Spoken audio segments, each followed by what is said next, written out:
혹시 뭐 좀 기대하는 바가 있나요? 두 원내대표 선출에 대해서? 뭐, 일단은 좀 파악하셔서, 네. 뭐, 국민을 위한 크게 기대는 없어요. 그 사람. 아니 옛날처럼 네. 덮어놓고 잘먹자고 섭취한다면 앞으로 좀 개선하시는 거지. 그거는 두고 봐야 알죠. 나는 뭐 거기에 대해서 네. 지금 뭐 숫자가 너무 많으니까 네. 지금 하는 식대로 뭐 하겠죠. 뭐 별로 변동한 될수 있겠습니까? 그런데 지금 말씀하는 사람은 여론조사가 아니고 네. 민주당 대변인 아닙니까? 아니에요, 선생님. 저는 그래서 통합당이랑 민주당 같이 이렇게 묶고 있는 거거든요. 전혀 관례도 똑같으면 안 같습니다. 국회라는 게, 직설적에서 국회의원도 제가 대한민국 팍 없어졌으면 좋겠습니다. 기대하는 바도 없으시고요. 예, 그다음 뭐 잘해야 뭐 기대를 하지 뭐 지금 뭐 아무튼 뭐 그나물의 거법이라고 서로 뭐 당이당량만 해가지고 뭐 네 당이 어디 내 당이 어디 그런 국회 뭐 우리 국민들은 아무 필요가 없습니다. 쭉 들어보니까 부정적인 목소리들이 많네요. 그렇죠. 요즘에 이제 일부 국민들이 정치 외면 현상이 더 심화되고 있으니까 여실히 드러나는. 그게 다 나타나는 거죠. 서울 사는 60대 남성분, 이분은 우리 전화 면접원에게 좀 화가 나셨는지, 근데 지금 말씀하시는 분이 여론조사가 아니라 민주당 대변인 아닙니까? 뭐 이런 식으로 꼭 그런 취지로 끊었죠. 질문한 거는 아닌데, 예. 일단 뭐 최근 들어서 여론조사 자체를 여전히 못 믿는, 심지어 이제 투표도 못 믿고 선관위도 못 믿는 이런 시대에 살다 보니까, 그리고 이제 여전히 극우 성향의 유튜브가 지금 잠잠해지지 않고, 김무성 전 대표가 이제 극우 성향의 유튜버들 때문에 지금 보수가 자멸하고 있다, 이런 취지로 인터뷰를 했는데, 그 부분 관련해서 김무성 전 대표를 엄청 비난하는, 쌍욕하는 그런 유튜브들도 최근 들어서 제가 봤는데요. 지금 그런 상황이다 보니까 좀 거친 반응을 하신 분들의 목소리도 들어보셨습니다. 잘 모르겠다, 기대하는 바 없다, 그 사람이 그 사람이다, 옛날처럼 발목 잡지 않고 잘했으면 좋겠다, 달라질 것 같지 않다, 그리고 경북에 사는 60대 남성분, 대한민국이 다 없어졌으면 좋겠다. 예. 기대하는 바도 없다. 그나물의 그 밥이다. 아주 비관적으로 말씀하셨습니다. 논평 한번 해주시죠. 아까 네 번째 분 민주당 대변인이 아닙니까? 이러고 네. 해놓으셨던 분 같은 경우는 최근에 리얼미터 조사가 가장 정확해요. 네. 여러 그 이제 기관들이 있지만 가장 정확하고 지난 총선을 통해서 여실히 증명을 반가운 해줬는데, 평가네요. 증명을 해줬는데 네. 이 통합당을 이제 지지하는 분들은 기분 나쁘잖아 그게. 네, 그렇죠. 예. 그게 대선인데 이제 왜 결과가 이럴까? 이렇게 나오더라도 네. 조사가 미리 나오잖아요. 조사는 예. 결과 이전에 조사가 먼저 나오는데 네. 계속 이 리얼미터 조사 같은 경우는 민주당이 압승하는 걸로 나오니까 기분 나쁜 거야. 예. 여전히. 예. 그리고 이제 이게 친여당 성향의 네. 여론조사 기관이 아닌가. 우울증을 앓는 유권자분도 일부 계시다는 뉴스를 제가 봤어요. 있죠, 뭐 그런. 네, 선거가 이렇게 완패할 수 있느냐. 예. 그래서 좀 우울증이 시달리는 분들, 뉴스 보기도 싫고. 그렇죠. 이해는 갑니다. 우리가 예를 들어 프로야구 응원하는 팀이 있는데 너무 완패해가지고 포스트 시즌에서 준 플레이오프 올라갔는데 겨우 올라갔는데 4대 0으로 지고 떨어지면 사실 충격이 크죠. 그 대부분 그게 이제 그 스포츠 같은 경우를 예를 들어서 네. 얘기하자면 선수들은 한국 시리즈에서 참패를 하고 떨어져도 다음 며칠 후에 벌어지는 무슨 골든글러브 시상식 이런 데 다 네. 나가거든요. 그쵸. 다 털고. 맞아. 근데 팬들은 그게 데미지가 다음 시즌 열 때까지 가요. 그게 참. 네. 이 선거도 똑같습니다. 네. 이 지금 말하자면 지지자들이 네. 그러니까 정당 지금 통합당은 이제 완패를 했지 않습니까? 그렇죠. 이거 이제 지방선거까지 가요. 그러니까 네, 대선 네. 때까지 아마 이 기조가 네. 이분들이 계속 이런 우울증. 그래서 옛날에도 선거 지면 이민 가고 싶다. 그렇죠. 이런 네. 얘기들 많이 했잖아요. 물론 이제 실제로 이민 가는 사람들은 조사한 별로 바가 없죠. 없어서 네, 별로 많지는 모르겠지만 않은데. 없는 걸로 알고 있습니다. 예. 아무튼 주호영 원내대표가 예상외예요. 그래도 주먹을 쥐고 임을 위한 행진곡을 불렀단 말이에요. 그렇죠. 예.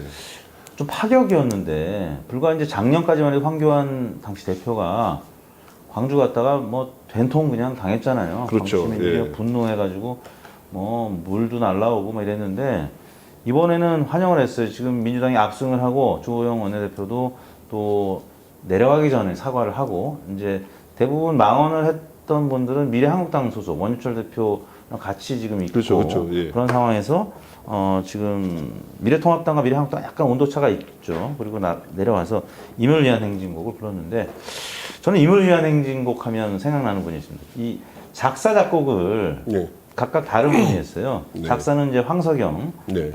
황석영 씨가 백기환의 옥중집, 맷비나리의 일부를 차용해서 가사를 썼고요. 작곡가는 제가 얼마 전에 통화를 했습니다. 전남대 학생이던 김종률 씨였는데 제가 왜 기억을 하냐면 김종률 씨랑 지난주에 심지어 통화까지 했어요. 아는 분이 바꿔주더라고요.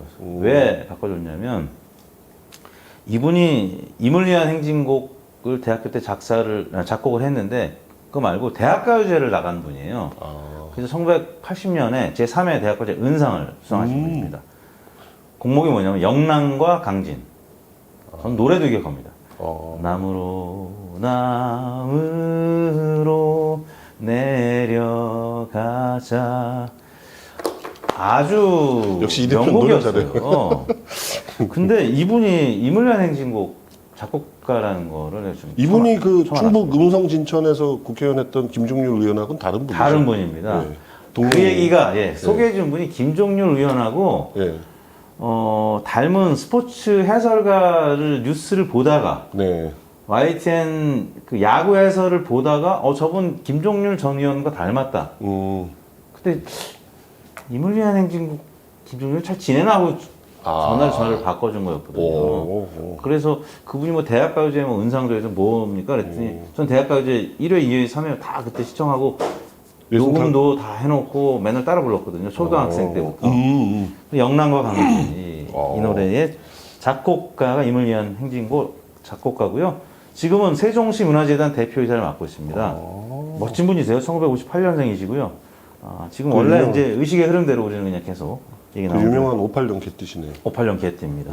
대학교 때 아무튼 작곡을 했는데 이분이 이 작곡한 노래를 주호영 원내대표가 아무튼 주먹을 쥐면서 임을 위한 행진곡을 불렀다는 점 이번 주 미래통합당 지지율이 좀 더 오르지 않을까 이런 그렇죠. 생각을 해 이게 봅니다. 보면은 이게 네. 사람들이 그러니까 출신이 네. 좀 그 자신이 보여주는 행동을 좀 지배를 많이 하는 게 그 황교안 전 대표 같은 경우는 같은 율사여도 그렇죠. 검찰 출신의 공안검사 출신. 공안검사 출신이잖아요. 근데 이 주호영 대표는 판사 출신이란 말이에요. 예. 근데 이 아무래도 이 같은 율사여도 네. 검사 중에서도 또 공안검사는 또 그렇죠. 달라요. 일반 도둑놈 네. 잡으러 다니는 깡패 잡고 이런 검사하고 공안검사는 완전 다르거든요. 간첩 예. 잡고 그렇죠. 또 그 선거범 잡고 간첩을 또 잡는 것도 있지만 만들기도 해요, 이분들이. 예. 가끔 뭐 그랬죠. 예전에 과거에. 그거는 뭐 과거사 그렇죠. 그 조사위원회를 통해서 다 밝혀진 일이니까 문제될 게 없다고 저는 네네. 생각하고 얘기하는데 예, 그런 분하고 좀 다른 거죠. 이 판사 같은 경우는 이제 아무래도 이제 법관에서도 네. 이렇게 균형감 있는 균형감을 보여줘야 되기 때문에 그렇죠. 그래서 좀 잘한 거 아닌가. 이 보수가 이게 진정한 보수로 가는 네. 이제 이 어떤 말하자면 바닥까지 떨어졌던 보수의 어떤 그런 체면인 이 주호영 이제 원내대표께서 이제 땅바닥을 박 차면서 네. 지금 이제 올라가는 그쵸. 예, 그런 터닝 포인트 기회를 그런 만드신 것 같아요. 차원에서 예. 이제 많은 당선인들하고 또 현역 의원들이 주호영 의원을 원내대표로 선출한 것이 아닌가 싶습니다. 전 처음에 우려를 했어요. 왜냐하면 이분이 TK 출신에서 네. 계속 그 의원을 하셨고, 그랬기 때문에 이번 총선을 통해 가지고 통합당이 참패를 했지 않습니까? 네. 영남 외에는 뭐 이렇다 할 성과를 얻은 데가 그렇죠. 거의 없어요. 그러니까 충남의 일부 지역 빼놓고는. 그러면 지역 정당으로 전락될 우려가 있습니다. 그렇죠. 그런 우려가 있었죠. 그렇죠. 왜냐하면 그 TK 지역, 대구 TK 지역에서 대다수의 의원을 보유하고 있는데 그 출신인 다선 의원이 주호영 네. 의원이 원내대표를 한다. 네. 그럼 영남당 TK당 아니냐. 네. 이런 색으로 볼 거라는 생각을 많이 했는데 네. 좀 이런 거는 좀 고무적인 것 같아요. 당이 어떤 보수의 어떤 그러니까 극우 쪽으로 크랙이 가 있던 거를 보수로 땡겨오는. 예. 그렇죠. 주호영 원내대표는 이제 박근혜 정부 때 또 정무특보인가요? 청와대에서 이제 박근혜 대통령 특보까지 했는데 실제 또 이명박 정부에서 친이 그렇죠. 이분은 친이에게 아주 그냥 대표적 인물이셨죠. 아마 특임장관도 하시지 그렇죠. 않았나요? 그래서 특임장관 그 친이와 친박을 이제 예. 오가면서 근데 이제 그 과정에서 가계 역할을 좀 하려고 했는데 박근혜 전 대통령은 이제 그런 식으로 스펙트럼 넓게 가져가는 것에 대해서 좀 거부감을 좀 피력하기도 했다는 얘기를 좀 들었습니다. 아무튼 주호영 원내대표는 좀 폼이 있는 그리고 점잖은 분이긴 하죠.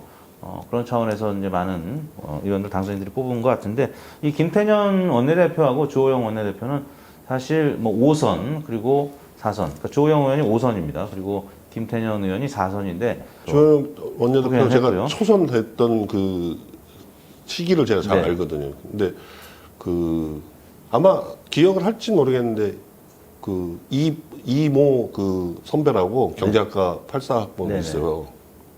84? 경제학과 84에 예전에 그 부평에 네. 그 대우 출신 대우자동차 사장했었던 이재명 의원이라고 네. 있는데 거기 보좌관을 했었던 네. 이모 선배가 네. 이제 대구에 이제 의혹 있게 이제 내려갑니다. 네. 그래갖고 원래 그분이 대구에서 초등학교 2학년인가 다니다 전화가 왔어 서울로. 예. 그래갖고 서울에서 계속 학교를 다녔어요. 그러니까 네. 자기는 어른들 고향은 대구야. 그렇죠. 예, 그래갖고 이제 대구를 간 거야. 네. 초등학교 2학년 그것도 졸업 2학년도 마치지도 않았어요. 1학년 마치고 뭐 이렇게 그 경북 사대부초라고 네, 네. 대구에서는 명문이네, 명문. 그렇죠. 대구에서는 좀 사는 집 네. 구석 애들이 좀 다니는 네. 그 사립 초등학교인데 이제 그 사립이죠. 예. 근데 거기 하나 믿고 간 거예요, 이 네. 형이. 근데 처음에 가가지고 인기가 너무 좋은 거예요. 그래갖고 나는 그 형이 국회의원 되는 줄 알았어, 그때. 그게 2004년이에요, 그게. 네, 네. 아, 2000년이구나. 2000년. 네. 예. 근데 이 주호영 원내대표가 능인고등학교를 나왔거든요. 네. 근데 그때만 해도, 지금도 마찬가지지만 종교계 몫이 있잖아요. 불교계 불교계. 독실한 그렇죠. 신자죠. 그 불교 조계종 총무장인가 누군가가 네. 이해창 그 전 총재를 직접 예. 전화 받으세요. 예, 직접 만났다는 거야. 네. 예. 네. 직접 면담을 했대요. 그래가지고 아, 이게 그러니까 이제 사실인지 아닌지 이거는 나중에 뭐 네네. 편집을 해야 될 수도 네네. 있고 뭐 네. 제 개인적인 네. 의견이다 뭐 예 이럴 수도 있는데 네. 여하튼 그때 여론조사를 했을 때 그 형이 1등을 했었어요. 예. 그런데 나중에 공천을 할 때는 안 되고 주호영. 예. 의원이 그때 이제 공천을- 주성영, 주호영, 네. 그 이모 그 아. 선배 셋이서 아주 강력한 3인방이었거든요. 네, 네, 네. 근데 제 1등이 그 이모 선배였어요. 우리 경제학과 우리 학교 선배. 네. 얼굴 보면 알아. 네네. 이름도 알 거야. 네, 참고로 이제 지난 1회 때 우리는 연세대학교 88학번 아는 보세란 그러다 보니까 지금 동문들 얘기가 나오고 있습니다. 여하튼 그렇군요. 불교 몫으로 그쵸, 아무튼 예. 불교계에서는 많이 지원을 해주는 정치인 중에 한 분이 아닌가 싶은데요. 아무튼 17, 18, 19, 20, 21 지금 5선이 됐고요. 그다음에 김태년 의원은 4선입니다. 그 중에 한번 이가 빠졌습니다. 그래서 그때가 4선이고 저 신영수 의원인가 뭐 네. 그분한테 120 몇 표 차이로 졌을 거야. 아마. 김태년 의원이 그죠, 예. 아쉽게 한번 빠졌는데 아무튼 출발부터 지금 계속 국회의원을 같은 기간 해오고 있기 때문에 두 분은 서로 이제 뭐 존경하는 의원이라고 추켜 세워주고 이 주호영 대표 같은 경우는 이렇게 막 치열하고 앞에 와서 막 이렇게 대치하고 뭐 이럴 때 앞장서는 분이 아니세요. 점잖은 분이죠. 점잖으세요. 예. 그리고 그런 거를 좀 부끄럽게 생각하실 수도 있어요, 속으로. 네, 네. 왜냐면 본인이 판사 출신이시기 때문에 좀 그런 게 있으세요. 점잖으세요, 되게. 예. 김태년 의원도 그렇게 행동으로 뭐 치고 이분은 나가신 원래 이분은 모습 별로 못본 것 운동권 같아요. 출신으로 저는 알고 그래요? 있는데, 예. 그리고 유시민 전 장관하고도 굉장히 가까우세요. 그래서 좀 약간은 좀 이렇게 좀 행동파 뭐 이런 분인 걸로 저는 알고 있는데. 그럼 이제 요즘에는 이제 체중이 늘으셔가지고 이제 행동을 잘 안 하시나? 뭐 그럴 별로 못본것 같아요. 옛날에도 거친 근데 모습은 별로 옛날에도 그랬어요. 근데 그렇습니까? 풍채는 예.